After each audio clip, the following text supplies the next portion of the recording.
Hello, hello, and welcome back to the Black Girl Iowa podcast. I'm your host, Emily, and today I've got a fantastic episode for you guys. But before we even think about getting into the episode, you know how we do on this podcast. Let's go ahead and get into this Black Iowa fact. So, in an article that I have already previously mentioned a couple of times before, the entertainment correspondent Sierra Porter wrote an article back in 2020 called the 10 Iowa related Black History Month facts that you need to know about. So she talked about Alexander Clark Sr., who at the time was helping African American men earn voting rights in 1868. At the time, he was also doing what all parents want to do and offering his children a better life. A year earlier, in 1867, his 12-year-old daughter, Susan Clark, was denied admission into her neighborhood school in Muscatine, Iowa, because of her race. On his daughter's behalf and for her right to attend, Clark sued the Muscatine Board of Directors. The case went all the way to the Iowa Supreme Court, which held in 1868 that segregated schools were inherently unequal because the law makes no distinction as to the right of children to attend the common schools. The decision led to the integration of Iowa schools 86 years before Brown versus the Board of Education, in which in 1955, the U.S. Supreme Court ruled that racial segregation in public schools was unconstitutional. So, this episode is dedicated to the life and legacy of Alexander Clark Sr. and his daughter Susan, who dared to advocate for his child and other children, and also began the fight for integrated schools in Iowa and across the country. So, there's your Black Iowa fact. Let's go ahead and get into this fantastic interview.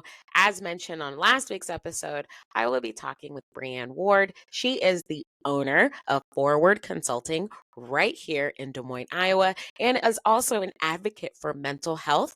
We are going to be talking about mental health, our journeys, counseling, and how all of this could have a positive impact on the Black community here in Iowa. So without further ado, here's the interview. Okay, so we are here with an amazing guest, and I'm really excited to tell you guys about her. So, our guest today is a licensed mental health counselor.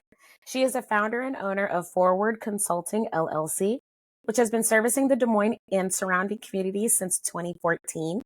She is a Des Moines native whom graduated from Roosevelt High, or excuse me, nope, I went to Roosevelt. She went to Hoover. Get it right, girl. Get it right. I am so sorry. She graduated from Hoover High School in Yes. 2002, received her Bachelor of Science degree in Child, Adult, and Family Services from the one and only Iowa State University in 2006. And she finished her Master of Science program in Rehabilitation Science from Drake University in 2013. She is a nationally recognized certified rehabilitation counselor with the Commission on Rehabilitation Counselor certification and has expertise in race-related childhood, sexual, and intimate partner trauma. She is a pillar to the community and a champion for mental health care, in addition to being a wife, mother, and a woman of faith. Ladies, gentlemen, and non-binary friends, I'd like to welcome Miss Breanne Ward. Breanne, thank you so much for being here. Thank you for having me. I'm so excited to be with you this evening. Yes, yes. And do you know how many times I practiced that? And it literally is underlined 4 times Hoover High School. And I'm going to work on it. The next time you're on, Girl, I'm going to have this I'll go 10 toes down for some Huskies, okay? Listen, and you know what? I feel like unless you are from Des Moines, and no, you didn't go to Dowling, you didn't go to Valley, no. If you went to one of the 5, That's East, right. Roosevelt, Lincoln, Hoover, or Roosevelt, you know the seriousness of that Roosevelt and Hoover rivalry. Yes. You don't play with it. Not at all. So, again, thank you so much. And, Breanne is someone that I have always seen in the community. I've always seen her here and there. In addition to all of her amazing accolades, she is also First Lady at Friendship Baptist Church in Ames, Iowa. And every time I have heard you speak, it's like, I usually like to take notes when you speak But the Mm. last couple of times, I literally just have to put the pen down and I'm like, whatever she has to say, I need to receive it as it is. Mm. So I just really appreciate that you walk in your purpose and you are always willing to help others. But I think as I've kind of done some research on you a little bit, you are like one of the first people I heard that said, it's okay to tell people you're not okay. Mm. Yes. And I that always hits me in the feels. So really excited to have you here. But let's go ahead and just kind of start and we'll get into your journey um, with not only understanding your own mental health needs, but also Mhm. helping other people figure those things out. So tell us a little bit about your experience growing up here in the Des Moines area and in Iowa. I had a wonderful experience growing up in Iowa. And I think it's because of how I was nurtured and how I was reared. So I was born in 1984, the Okay. best year ever. Oh, And okay. Yep. I'm gonna let you yep, have it. thank you. Thank you. And I was born to two teenage sweethearts. Um, and because the relationship kind of dissolved and did its thing, I grew up with my maternal side of the family. So my mother's mother and my grandmother's mother. So I was raised around my elders. I learned how to do domestic stuff at the age of 3. I learned how to drink coffee and Sunkist Pop Mm, and Puff Cheetos as we watched Young and the Restless with our word search books, okay? mm, So I have always felt like I was incubated in love. And my grandmother was a helper. She was a nurse, and so there was never a dull moment being with her because she knew everybody or she knew how to talk to everybody. So that's mhm, kind of how I kind of figured out what community looks like. My mother is someone who worked really hard to make sure that I had everything that I needed. Um, and she introduced me to culture. okay. So everyone may not know, but Lucky Horse Pub used to be a record store on University in Des Moines. And we would go there every Saturday Okay. and we would buy records and she would play them every hour on the hour over and over again. Like we put holes. It felt like we put holes in records. Yeah. Um, she taught me the importance of fun and joy. And Union Park is a place that is near and dear to my heart Mhm. because she would drive her Chevette there and she'd put me on top of the hood as a little girl. She'd blare the music and she goes, "Dance, Breeze." My nickname is Breezy. And I would dance and people would give my Mhm. mom money. And so we would go to have McDonald's and she'd go buy her cigarettes. It was the best time ever growing up Mm, in mhm. Des Moines. So yeah, those are some wonderful memories of how I was incubated here. That's amazing. And, you know, hearing you talk about your mother and that discussion and that, inclusion of culture into your growing up, I Mhm. really think that that just really speaks to having a Black mother that Mhm. understands who she's raising. Mm. Now I was born in 86. I think that's the best year. I'll let you have it. Thank you. Appreciate it. I mean, I was born, the Control album came out. I mean, all those things. Mhm. But something similar, my mother showed me love and attention. I had an older sister, and it was all about making sure that she spent individual time with my sister and Mm. she spent individual time with me. Mhm. And for my mother, my mom knew that I love to read and I love TV. So, it was either, okay, let's go to the library or let's go to the bookstore or you Mm. know what, let's go see this movie. And I know you're not supposed to take you to go see it, but just don't tell your dad. So, just those memories, it's really awesome how they kind of shape us Mhm. into the women that we come to be. So now, because I do have you on and we can spend a little bit of time on this, Absolutely. tell me a little bit about how the culture that your mom introduced into your life how did that lead you into adolescence? So let's talk about, we know about Breezy when she was maybe 4 or 5. Let's Mhm. talk about Breezy age 13 to 17. What Oh, were she was you a like mess. then? Oh, she was a mess. Okay. Weren't we Um, all?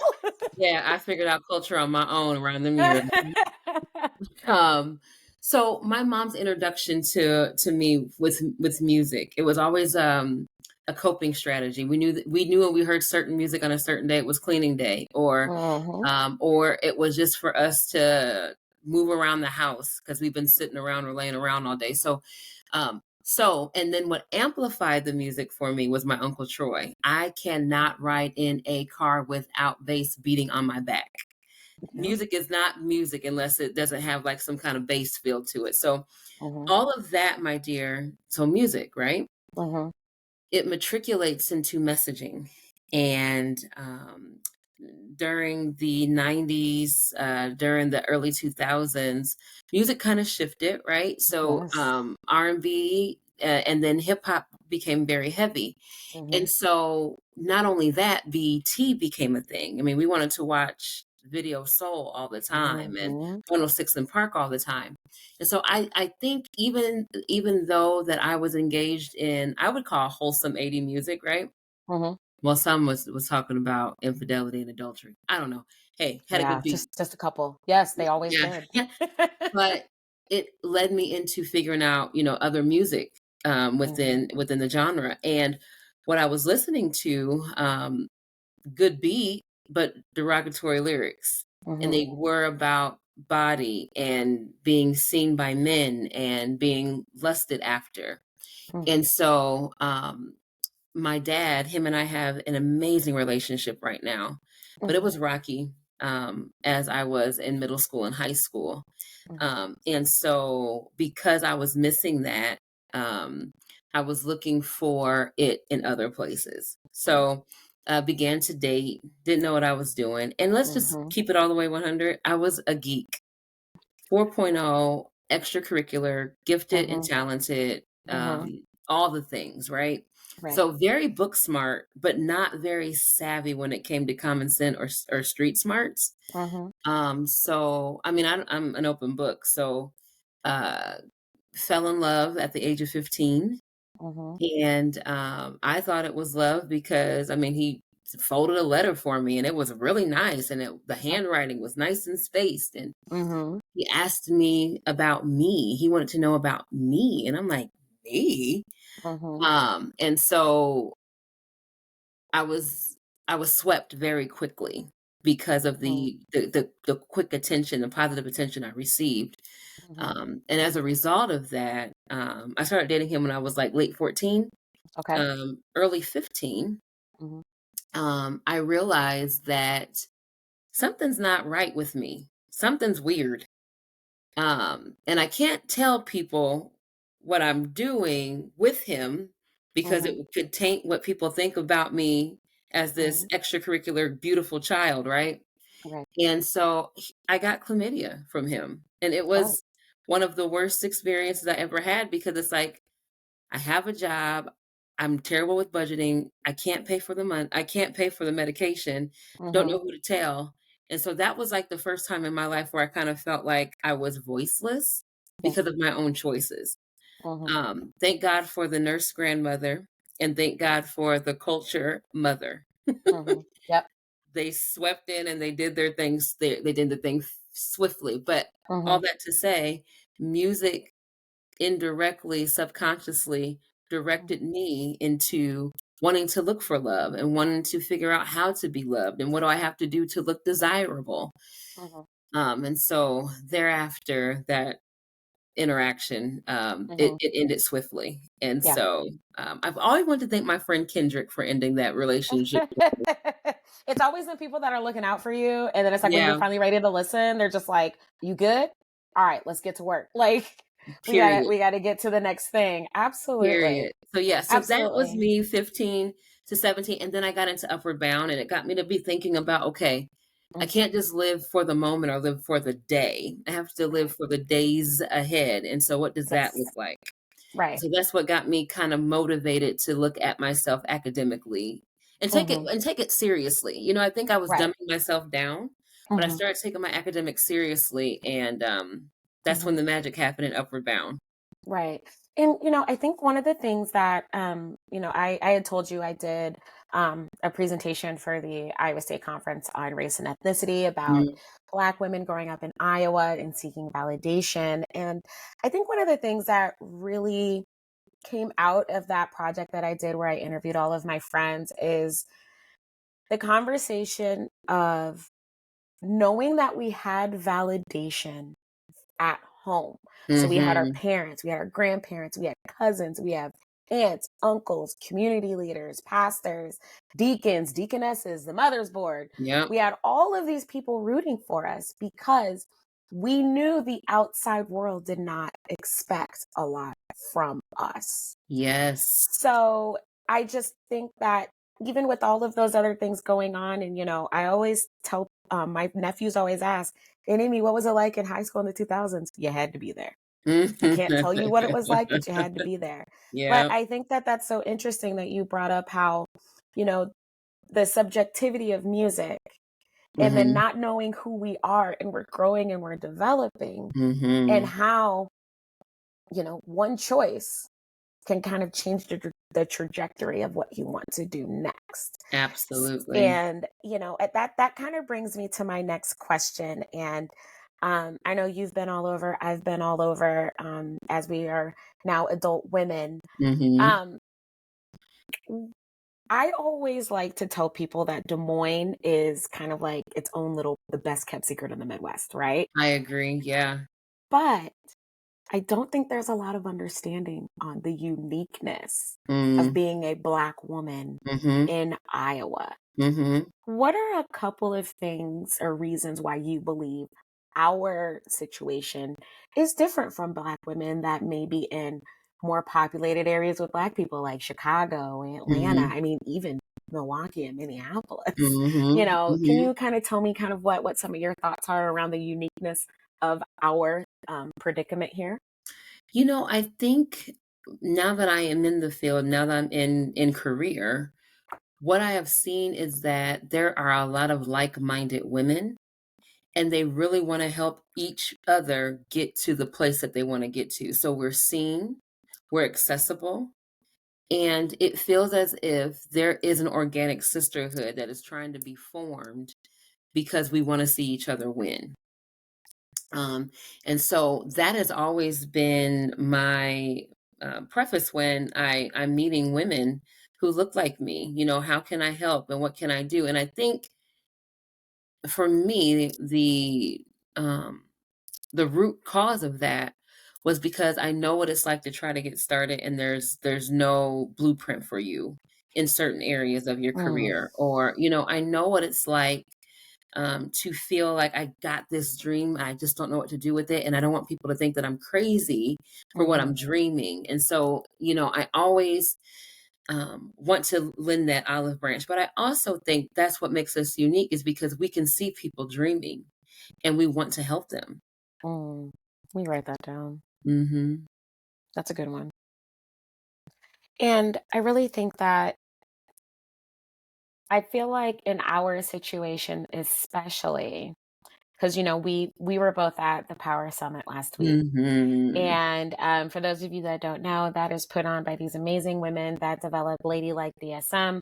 And they hold this amazing conference on for sisterhood, fellowship, organization. I mean, all of those things. And, Hmm. in that room, it was very visual that every woman in there was really doing all they could to walk in their purpose Hmm. and the networking that happened for women to be able to do so, I think is really important. And, it's good for all of us to come together because, granted, you know, what is it? Des Moines, Davenport, Waterloo, and Cedar Rapids are where the most of us are, or Yeah. Black people are, right? But we're all Hmm. over the state. So, just really making sure that we are seeing each other win, I think is really important. And I think that can definitely kind of lead us in a little bit to the work that you are doing right now with Hmm. Forward Consulting and your passion for mental health. But because you are an open book, let's go Mhm. ahead and let's just talk about it. So for me, I have been in therapy on and off for the last 15 years. Mhm. I don't know where I would be right now without therapy. I have seen all kinds of therapists, and I will say that therapy and understanding where my mental is really why I'm where I'm at right now and Mhm. why I'm Mhm. doing this podcast, to be completely Mhm. honest. Mhm. Talk to us about your journey. How Yes. did you get your mental health Mhm.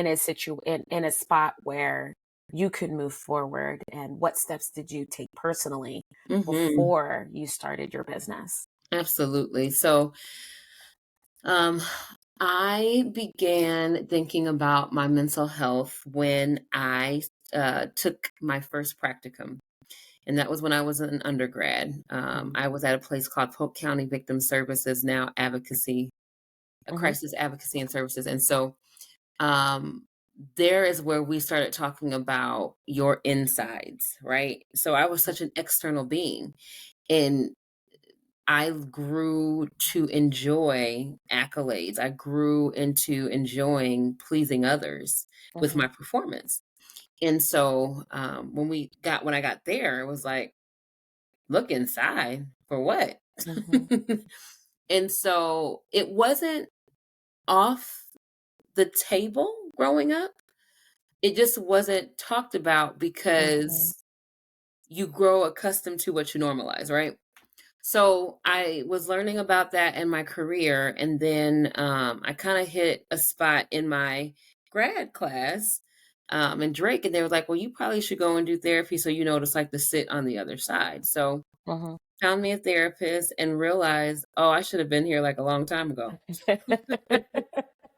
I think I cried for like the first 2, 3 sessions, just sobbing.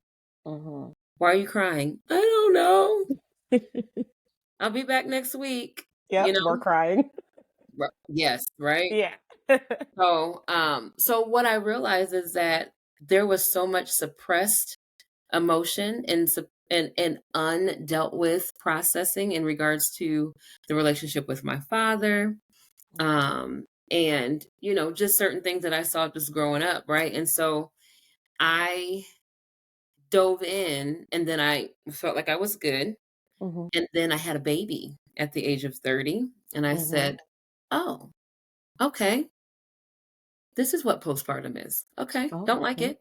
mhm, So, went there for that, and then uh, marital issues took place, mhm. and I was like, "You coming up in here?" Yeah. And then he said, "No, you're coming in here with me and my therapist." And so Mhm. it has been something that I never shy away from. I mean, my therapist is still on speed dial just in case I need her. Period. Hello. Absolutely. Yep. Diana Bonus, I know it's ethical to not say your name, but hey, thank you for helping me. Yes. And I will say, the height of when I knew that my mental health was not well was when I was about to open Forward Consulting, the business, the building. Mm. Oh my Lord. Mhm, So what ended up happening was uh, there were certain parts of me that I created to defend myself, right? mhm. So I'm not going to let you know that my dad not being in my life was a problem. You know what I'm saying? So I'm not Right. processing it, but there is a part that's creating. So whenever I'm triggered, it pops up, and she'll deal with it. I'll be back here. Mhm, Um, but it turned into perfectionism, and it also turned into climbing this ladder that I was putting the slats in. mhm. And when I got to the building and it didn't plan and it didn't pop out the way that I thought, I mean, I was cascading down Mm. the ladder, Mhm. and it was so much deeper than the contractors didn't work out. It Mm. was, I am going to fail, and what happens if I fail? And if I fail, will I be on the corner with the sign? Like, I went to the Right, extreme with it, right? right. And so I went back to Diana and I said, "You have to help me." And she was like, "We're going to do internal family systems." Saved my brain. Okay. And Yeah. what exactly is internal family systems? So internal family systems helps you identify the parts of you that you create to help Mhm, defend things that, bring about triggers or activate you. mhm. And perfection was my go-to. It was my remedy. It was my coping Mm, strategy, right? And the only reason why I created perfectionism as a thing subconsciously was I'm going to make sure that my dad wished he was a part of my life. So I'm going to excel in every area. Now, girl, mm. I'm doing all of this, Yep, not knowing I'm setting myself up for failure and it's going to yep, backfire and implode terribly, right? right. So that actually also helped me spark figuring out how to converse with my dad about the impact of his Mhm, absence. And it actually has been it's been a great journey mhm, to get there, but it didn't feel good while I mhm. was in it. Right, right. And I think you really brought up an interesting topic. And you know what's crazy? I had all these questions I was going to ask you, but I feel like I'm going to ask like maybe one more of them. But you're coping with perfection and doing Mhm. all of the things. Mhm. I feel like that leads right into the strong black woman Girl, stereotype girl. that we all face. Mhm. And you know, I think one of the biggest things that I learned when I was talking with all of my friends is that, all of my friends, they were all, just amazing Black women that you could definitely look up to. Like when we were in high school, they were student body presidents, they were lead cheerleader, they were, Mm. Mhm. varsity track, they were, second runner up valedictorian, which I still have a problem with my friend not being valedictorian, but whatever. um, they were just doing all of these amazing things. And I used to just feel so insignificant. Mm. And I always said, well, if I can't be what they are, I'm always going to be there to support them. Mhm. Not understanding that by being their cheerleaders, I was never my own.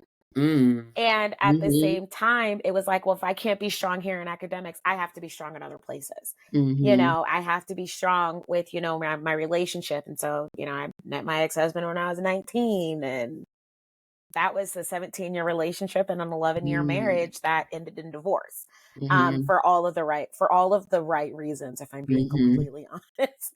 But I think that we are always looking, regardless, in your situation with being perfect, with my situation of at least being good at all the other things, we want to Mhm. be that go person. We Mhm. want to be that person at 2 in the morning. If you call, I'm going to pick up. If you need a ride to work, I'm going to be that person. So, how detrimental Mhm. is that stereotype for Black women? Oh my goodness, that's such a great question, and I'm glad you asked it. It's very detrimental Mhm, because it always pulls you out of your purpose and your calling, mm, always.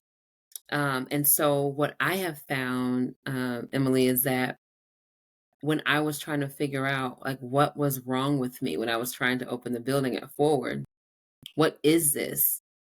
And I realized I've always inserted myself to be the know it all, to be the fixer, to be the helper, with mhm, no one even asking. Right. And so I'm like, well, mhm, what is that about?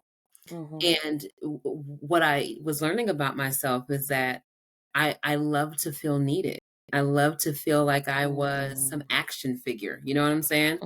With a mhm. cape and stuff. And when you take the cape off, girl got smoke marks and it stinks and got holes in it.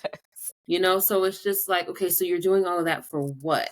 Because you Mhm, still feel this way. You're mhm, anxious. You can't breathe right. You mhm, dissociate. Like, come on. And so I think it's detrimental to Black women to try to be the fixer and the helper and the stapler and the gorilla glue for mhm, everyone, because as you're keeping everybody together, you're falling apart. mm, And because you show that you are powerful and you're strong and you get it together, no one asks you, "Are you mhm. okay? Do you need help? What can I do for Right, you?" Because they right, think that you'll just figure it out like you do it for me. You'll just figure it out. mhm, right, And right. so I believe it's very detrimental. And hear me when I say this. in my office, I have watched many women that look like us who can't identify emotion, Mhm. who can't dig deep, Mhm. and will push or redirect the conversation somewhere else because they just got activated and they don't know what to do with it. Yeah. So, I think it's detrimental because it it cuts certain parts of you off that Mhm. is necessary for you to be your whole self. Mm. Whew. All right. So I'm gonna just go ahead and make an appointment because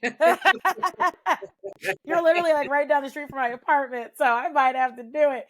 But that is, I mean, that right there is gold, and Mhm, I feel like within the last maybe 5 to 10 years, mhm.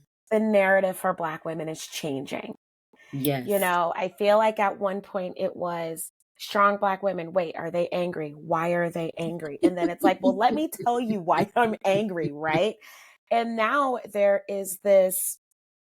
there's this commentary out there of Black women taking a step back, Mhm, Black women really um enveloping themselves and understanding what self-care is, mhm, and for some of us, yes, it is manis and petties, but for others, it's I just want to sleep for 2 extra hours. You know what I mhm, mean? We're starting to mhm, really, I feel like especially here in the Des Moines area, I am seeing so many more Black female therapists, mhm, counselors, mhm, psychiatrists, doctors, even really are being here and they're making space. And it's something that is really nice to see.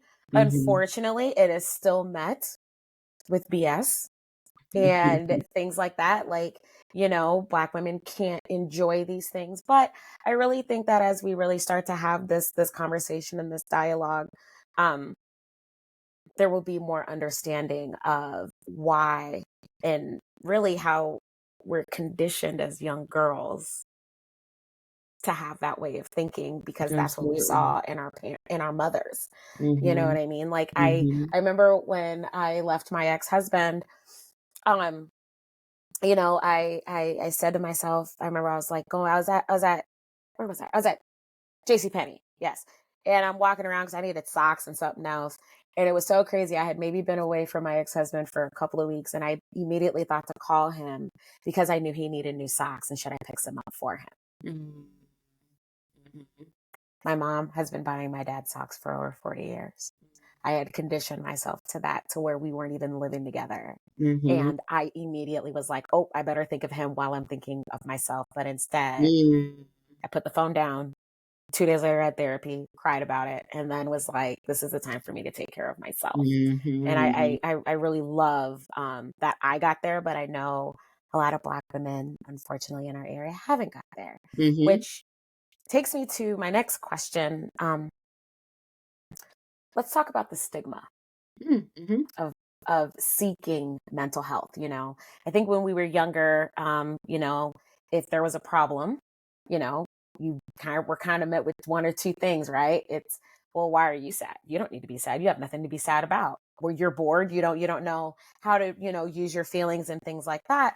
And there was also that stigma of what happens in the house stays in the house. You don't go run and mhm, tell nobody else. mhm. So can you talk to me a little bit about how that way of thinking is detrimental to our community and how you are helping to kind of break that stigma and Mhm. encourage our community to seek mental health therapy? Absolutely. So, what's interesting to me, and I've had this conversation over and over again. So, I'm raising a black son. He'll be Mhm. 10 this year. Mhm. And I want my baby boy to know what an emotion is and how to communicate it. Mhm. And that is the first thing I think that is snatched from not all, but from some of our families. Mhm. Cliches like, "Fix your face." "Oh, you Mhm. crying? I'll give you something to cry about." "Are you getting smart? Are you questioning me?" Right? Mhm. When I'm just trying to get to some clarity so I can understand you better so we ain't gotta get here ever again, you know? Mhm. So, I think it's detrimental for us not to help our babies explore their emotions and for them not to understand how to utilize word choices. Mm-hmm.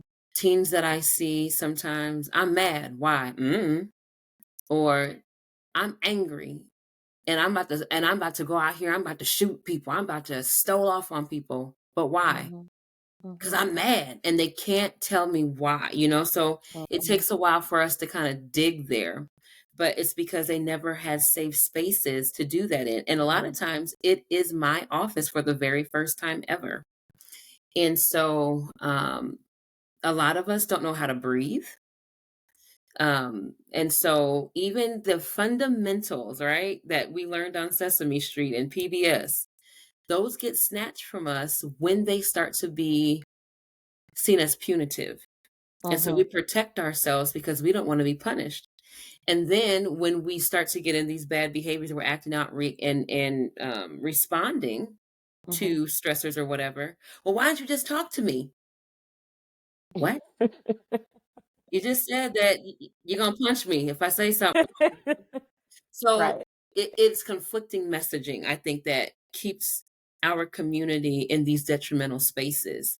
And then Mm-hmm. also, Black people are supposed to be strong and not tell people that they need help. And so Mm-hmm. that also has become something that I found detrimental. I'm Mm-hmm. talking to 50-year-old women that are saying, I'm now learning how to ask for help and it feels good, you Yep. know, because you are made responsible for so many things and so many people. And then, in regards to Black men, I have, a few on my caseload who they've been minimized and invalidated for so long. So they use toxic masculinity to help guide them and survive through certain things.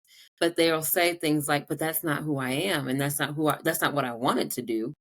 And so it's these ideas of what even society have made us out to be, Mm-hmm. that we're neither combating or we're trying to fit into so that we can just keep moving through Right. life. And so I always tell people therapy is for when stuff stops working. You Yes. don't need therapy when you feel like things are working, but it's like, oh, I can't cuss people out anymore because I feel bad. So I need help. Or, this sitting in my room in the dark is not doing anything for me.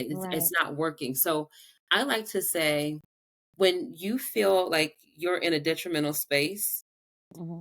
call a therapy office, ask for a 10 to 15-minute consultation that Okay. is free to you.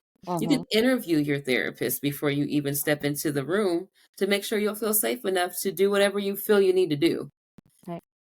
Yeah. And so I think if we can start to tell people what therapy is, Mm-hmm. because everybody thinks therapy is what it is not. Right. You're going to come into my office. I'm going to give you a severe diagnosis. I'm going to Yep. write you a script for medication. You're Yep. going to be a zombie. Mm-hmm. And because you're a zombie, you can't take care of your kids. So DHS is coming. They're going to snatch your kids. And Right. then you're going to be sad. And then you're not going to be able to go to work. And you're going to lose your job. Like, people have had these Mm-hmm. tornadic views of what therapy Right. is, and it's not that at all. You sit on my Right. couch, we chop it up. I ask you want some water, coffee, tea. Yep. Give me your reason for being here. I give you some Right. interventions. You come back in and let me know if they Mhm. work for you or not. Yeah.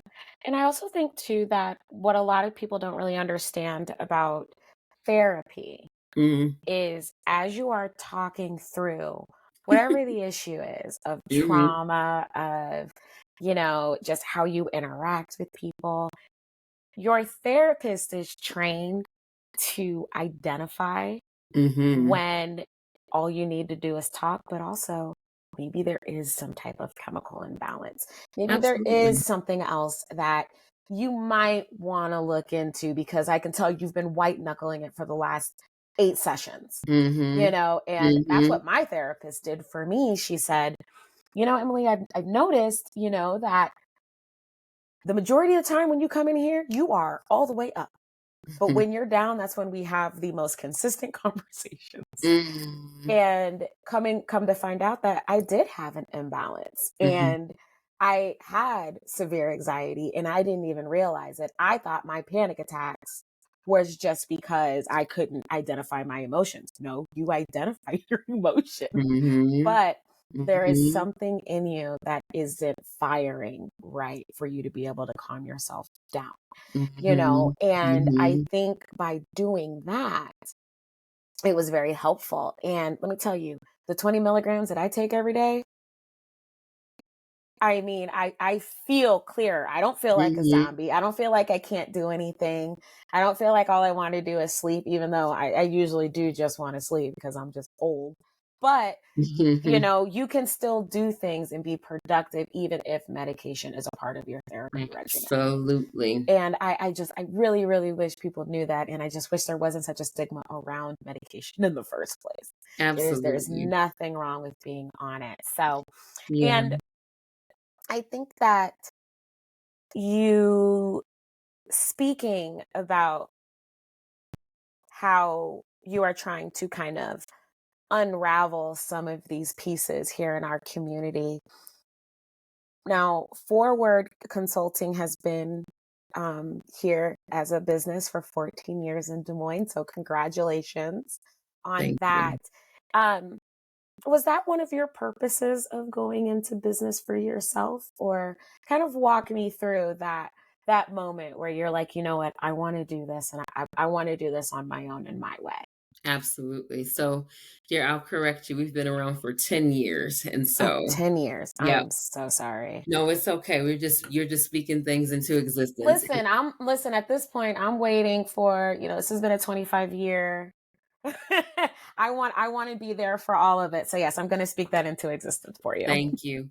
So, dear, my goal at the time of creating that business was it was going to be my side hustle.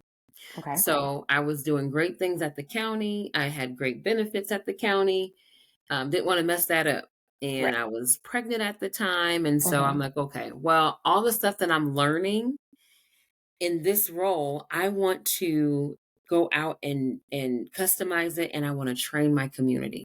I want to tell people about crime victimization. I want to tell you about the impact. I want to tell you about the resources that are available to you. And the reason why it sparked an interest for me is because there was never anybody Black that came into crisis and advocacy services unless someone was murdered. Mm, And they would come, they look at our memorial wall that had their family member's name on it. They would go to mm, the trial or whatever, and you never see them again. And I'm like, mhm. that was devastating. Right. And so it got me into Drake. It got me into getting my license and things of that nature. And so I said, well, if I'm gonna be a therapist, I might as well just do it. So I dived in Mhm. and I did it. And Mhm. it was the best experience for me because what I was learning is that this is a systematic thing. Mhm. So yes, we have big systems, criminal justice, juvenile court, Health and Human Services. This used to be DHS. We have Mhm. these huge systems, right? Mhm. But then if we take those away and we look at the family system, we are always thinking that the kid is the problem, but the kid is the symptom. Yep. And so as we're looking at this baby, I was starting to look at the system. Okay, so it's the baby, it's the family, and it's the community. Oh my God, these two systems are sick. Okay, what can I do to help these two systems so this baby won't fall subject to the Right. trajectory that it's on, the baby's on? And so that was like that's my mission. That's Mhm. my mission. I'm gonna send you a song. And the song is by a gospel rapper named Thistle, and it's called "Lord Okay. Help Me." Okay. That is my motto. That's my mantra. That's my bang it music because Yeah. it describes exactly what I'm trying to do. Uh-huh. Um, it talks about people who get in those vicious traps of just trying to survive and not knowing their worth and not knowing their value. And we just want to sprinkle hope into their lives. We just want to let them know Mhm. there's another way. And Mhm. that's what I want to do with mental health. Right. Yeah, and I think that, you know, speaking about the system, I mean, I've seen firsthand what the system can the Mm-hmm. havoc it can truly wreak on just a tiny life. You know what Mm-hmm. I mean? And Mm-hmm. I'll when I get comfortable enough, I'll share that story. But it's really one of those things where, we do know that there are advocates, but I do also Mhm. think that there's a certain layer of trust that just is not there because everyone has a story of how the system failed someone they know. Yep. You know what I mean? Yep. And I really think that by you going off onto your own, that's hope, right? Mhm. That's telling people that look, this person knows the system, but they can also help you beat the system. Absolutely. And that Absolutely. is just incredibly important. And that's why your work is just, I remember one of my first interactions with you was a few years ago when I was at Simpson.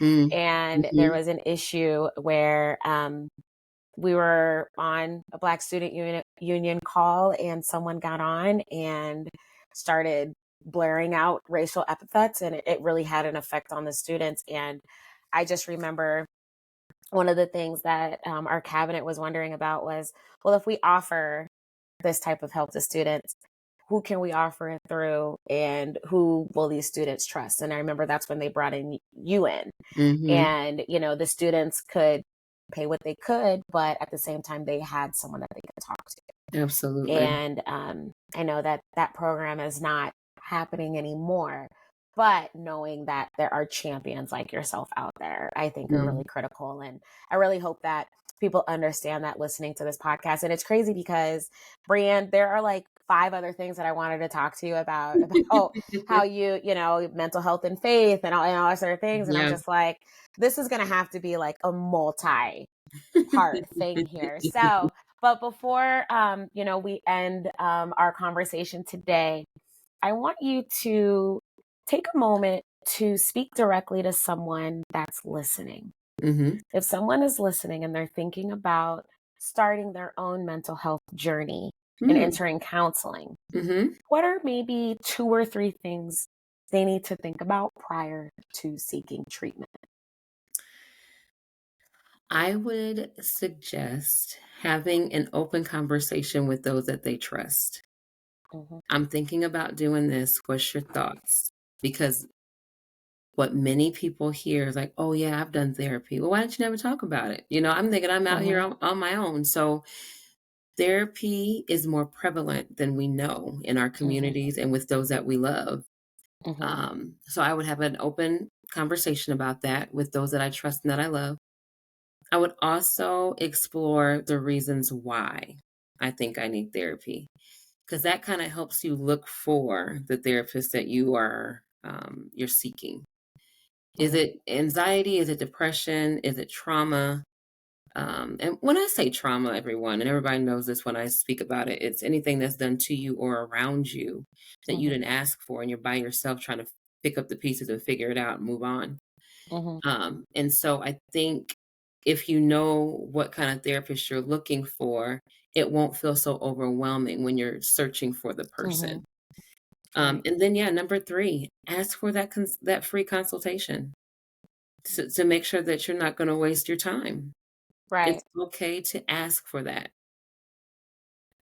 Right. Because I think a lot of people don't really realize, and there was another podcast I was listening to, and it is okay to go to a therapist, realize it's not a Mhm. fit, tell them that, and move on. A lot Yeah. of the times, a therapist will be like, you know what, if I'm not a right fit, here are some other people you might want to try out. You know, Mhm. um, Mhm. and I really think that you know Iowa Nice does play in, even though it doesn't really apply to us. But I feel like we kind of fall into that a little bit because we don't want to hurt Mhm. nobody's feelings. So Mhm. absolutely, and Mhm. I definitely I think those are great steps. And so I want to again thank you so much for having this conversation. And I already know I'm already thinking about like the next episode I want you to be on so we could talk about even more things. Absolutely. So I we'll would love definitely have to to. organize this. But before I go, I want to make sure that people know about ForWard Consulting LLC, where they can find you. So I want to roll out the red carpet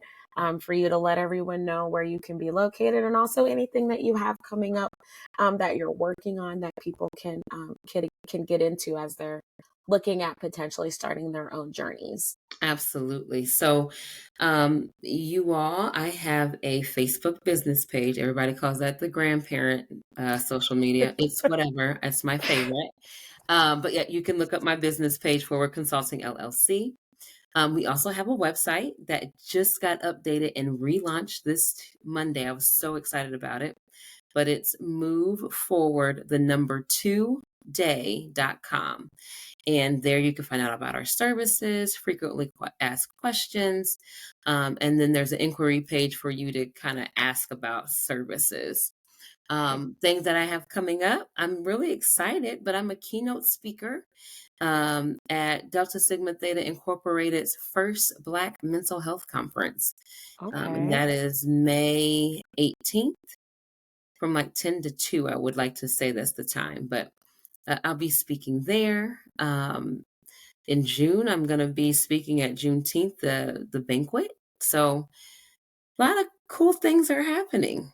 Oh, that is so great. Okay, awesome. And everyone, don't worry, I will have all of this information in the show notes. Yeah, my nephews actually told me the other day, like, Amy, why you got Facebook? Like, you're not even that old. I See, was around when Facebook later. was, you know what? Y'all were born in the late 2000s and 2010. So We made Facebook. Let's just be real. say it again. It's We like made it. Facebook is the reason why y'all got TikTok and Thank you. Instagram and the Thank you. Snapchats and Thank all of you. that. Thank So you. listen, be kind to your elders. Absolutely. So again, Breanne, thank you so much for your time. It just was a really valuable conversation. And I know I got a lot out of it. I've got some more things I want to think about and work on. And I know our listeners definitely did too. So thank you Awesome. again. Everyone, we are going to take a short break, pay some bills, and then I'll be back with a reflection and to wrap up today's show. All right, y'all. So, before I get into my final thoughts about the episode, I do want to give a huge thank you to Breanne Ward from ForWard Consulting. That was just such a wonderful interview and just conversation about mental health and really getting to understand Breanne's journey, and also even understanding my own. I mean, in our conversation, I did say, I have been in therapy for almost 15 years now, on and off, of course. Since I've been back in Iowa, I've actually been in therapy ever since. And I came back in 2018, and I started going to therapy in 2019. And I think a couple of things that really resonated with me in this conversation was first and foremost the talking about how Black women, we don't ask for help, and how we are always kind of seen as the strongest people in the room, right? And I think that, the times that like I had done therapy, I really, you know, needed a space to be vulnerable.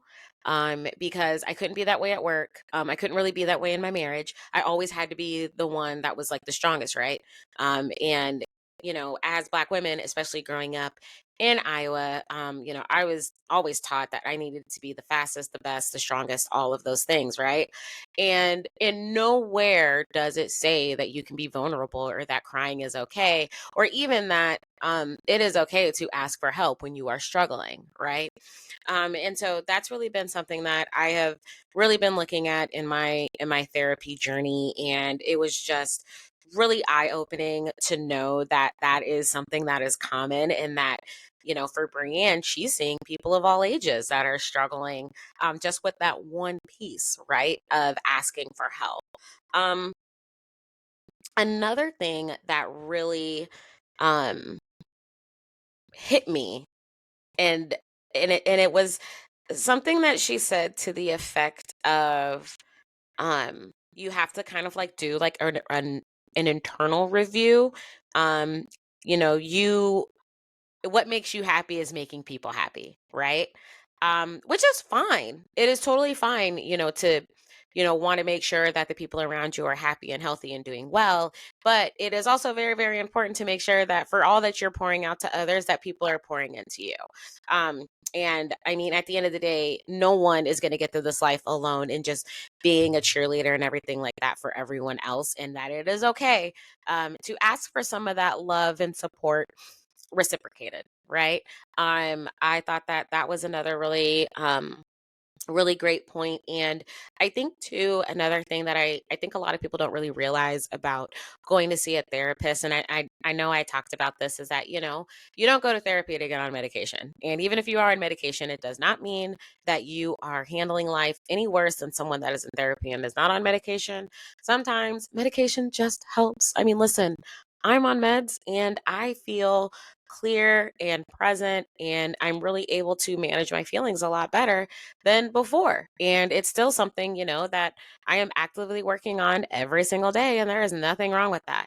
So I think overall, one of the things that I really want people to get out of this episode. So, for you listening, the number one thing that I want you to really understand is that if you want help, I'm not going to say if you need it. If you want help, it is out there. There is absolutely nothing wrong with talking to someone about the things that you're going through. I really, we all have friends, right? And we all have that one friend that is always going to be, oh my God, what's going on? Tell me everything, things like that, right? But, there needs to be some type of realization in that your friend cannot always be that person to take on those things that you're telling them about, right? Whether they be, things that are relatively hard to talk about, or things that, are just always going really, really good. But you also need to make sure that, you're checking in on your friends, right? I will tell you one of the reasons why I have been such a big proponent of mental health and seeking therapy is really because in the time that I decided to go back after a couple of years, when I moved back to Iowa, I felt like I had gotten to a point where I didn't have any goals. I didn't have anything that I was really working on or working towards. I would have these planners and I would, make these beautiful planner spreads. I was doing stuff on YouTube. I was doing all of these things, but nothing was really coming to fruition.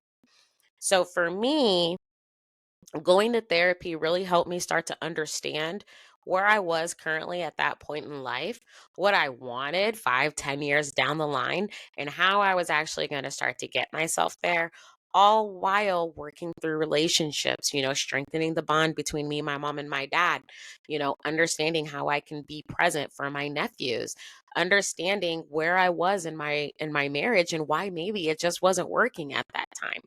All of those things I was really able to talk about and get through um, in my mental health journey. And now that I'm at the big age of 38, I am still in therapy. I actually only go like twice a month now, which is really helpful. But if it weren't for therapy, y'all, this podcast wouldn't exist. I wouldn't be in grad school and I would probably still be married to my ex husband. Therapy really, and talking to someone really helped me recognize that I deserved a better life than what I was living, and existing isn't going to cut it for me, you know? And don't get me wrong, there is a big difference between existing and survival mode. We have all been in survival mode, but I think existing and just kind of going through the motions and floating through, we all just deserve so much more than that. And that was really one of the reasons why I decided to go to therapy. Breanne talked about her reasons to go and resolving some issues and things like that that she had been dealing with from childhood all the way up until young adulthood. And I just really feel like for me, therapy has really helped me cope with decisions that I have made in the past, decisions that I want to make for my future, and the decisions that I'm making now as I'm currently living this life and um, really starting to understand the woman that I am now and what kind of woman I'm going to be in the future. So, those are my reflections on today's episode. We will have more conversations about mental health. It's definitely something that I am very open about. I have no problem telling people that I'm in therapy. I have no problem telling people that I'm on medication. I'm not ashamed of any of these things because this life is not easy. And I know, especially like the last 2 years of my life, um, I did not think that they would have happened the way they did, but they did. And I'm okay with having that little bit of extra help and support. So, um, Thank you so much for listening to today's episode. All of Breanne's information, her socials, her website, all of that great stuff will be down in the show notes for you today. If you haven't done so already, please make sure you are following me on Instagram at Black Girl Iowa. Also, check out my website, www.blackgirliowa.com. That is where I have my blog where I just talk about random musings about me living in this flyover state. And if you have a question about the podcast, about me, anything like that, please, there is a section on the website where you can definitely ask your question. And I'm really hoping to get enough to where I can answer questions on a future episode. So until we meet again, thank you so much for joining today. Next week's episode, I know that like I teased this one in the episode prior, but next one, it's going to be great. That's all I'm going to tell you about the next episode. I'll put some teasers out there on Instagram and we'll just go from there. Other than that, y'all, thank you again so much for joining me today. Stay happy, stay blessed, and also take care of yourselves. We'll see you on the next one. Bye.